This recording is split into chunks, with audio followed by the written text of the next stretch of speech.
अस्सलामुअलैकुम नाजरीन, मैं हूं सुभान साजिद बराड़ टीम डिजिटल उर्दू के साथ।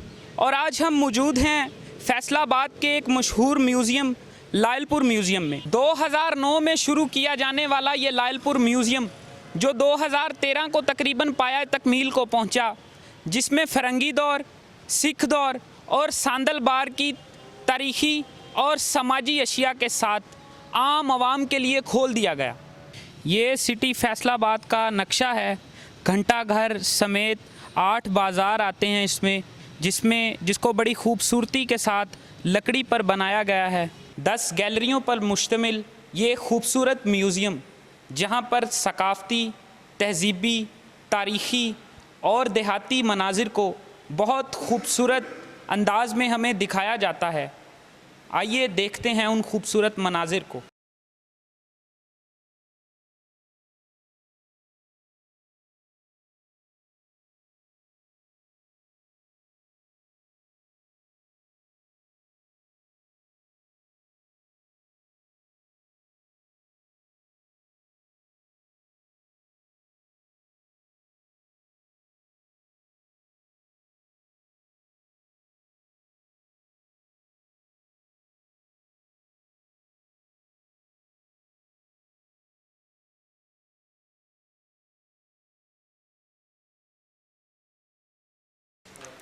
यहाँ पर मौजूद फ़िरंगी दौर की लोअर चनाब कॉलोनी और महकमा अनहार का सामान यहाँ पर बहुत खूबसूरत अंदाज में दिखाया गया है, जिसको देखते हैं।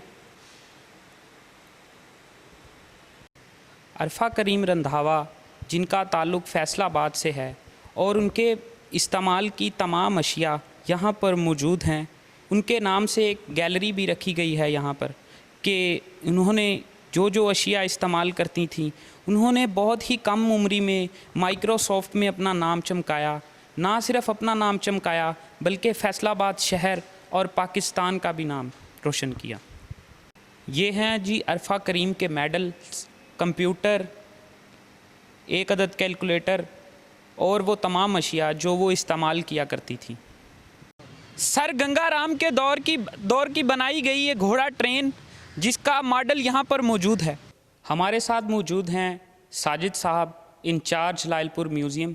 आइए इनसे बात करते हैं और पूछते हैं इस म्यूज़ियम की अहमियत। जी साजिद साहब बताइए। अस्सलाम वालेकुम। अच्छा, इस तरह कि ये लायलपुर म्यूज़ियम फ़ैसलाबाद का वाहिद म्यूज़ियम है जो रीजनल हिस्ट्री म्यूज़ियम है, जिसमें हमने सांदलबार की हिस्ट्री को फ़ोकस किया है। जो सांदलबार बेसिकली दरिया रावी और चनाब का दरमियानी एरिया आता है, जहाँ पे लोगों का रहन सहन स्टार्ट हुआ था इस एरिया में। तो इसमें यह है कि सांदलबार जो है, इसमें हम जितना भी इसमें लोगों का रहन सहन या उनका जो तौर तरीके या उनके जो इस्तेमाल में चीज़ें थी, हमने उन चीज़ों को ना इस म्यूज़ियम में डिस्प्ले किया हुआ है, जिसमें मुख्तलिफ आपको सिक्के भी मिलेंगे, मुख्तलिफ बर्तन जो उनके इस्तेमाल में रहे हैं वो है। और फिर जो इस एरिया में अगर मुख्तलिफ जो लड़ाइयाँ, जो जंगें जो ब्रिटिश पीरियड में हुई हैं या उनसे पहले हुई हैं, तो उस एरिया में जो मुख्तलिफ टूल यूज़ होते थे मतलब फ़ाइट के लिए, तो हमने उनको भी यहाँ पर रखा हुआ। जैसे तलवारें हो गई, खंजर हो गए या गन्स हो गई, वो भी हमने रखा है। उसके अलावा फिर डेवलपमेंट के मुख्तलिफ टूल्स हैं, जैसे इरीगेशन डिपार्टमेंट है जी यहाँ पे, तो इसमें हवाले से जितना भी इरीगेशन का काम हुआ है, उस ऑफ़िस में जो चीज़ें इस्तेमाल होती थी वो सारी हमने यहाँ पे चीज़ें डिस्प्ले की हैं। उसके बाद ये जो म्यूज़ियम हमारा बेसिकली रीजनल हिस्ट्री म्यूज़ियम है, ये 2013 में डेवलप हुआ है। हमने फिर इसमें मुख्तलिफ 10 गैलरीज़ बनी हुई हैं, जिसको हमने हर चीज़ को 10 गैलरीज पोर्शन में डिवाइड किया हुआ है। इसमें मुख्तलिफ सांदलबार गैलरी है, रीजनल हिस्ट्री म्यूज़ियम गैलरी है। उसके बाद ये आपको कायद-ए-आज़म गैलरी नज़र आएगी। फिर उसके बाद आपको पाकिस्तान मूवमेंट गैलरी है, जिसमें आपको हर गैलरी कैटेगरीज़ के हिसाब से ना आपको चीज़ें नज़र आ जाएंगी। तो उसमें ये है कि लोग यहाँ पे आते हैं, विज़िट करते हैं, और प्लस जो अपने जो माजी है उसको देख के महसूस होते हैं इसमें। बहुत शुक्रिया साजिद साहब, आपने हमें ये सब कुछ बताया इस म्यूज़ियम के बारे में। जहाँ फैसलाबाद के शहरियों को उनकी तारीख़ बताने का ये अहम ज़रिया है, वहीं फैसलाबाद के शहरियों को तारीख़ के झरोकों में झांकने का भी एक अहम ज़रिया है। इसी के साथ ही डिजिटल उर्दू और सुभान साजिद बराड़ को दीजिए इजाज़त। अल्लाह हाफ़िज़।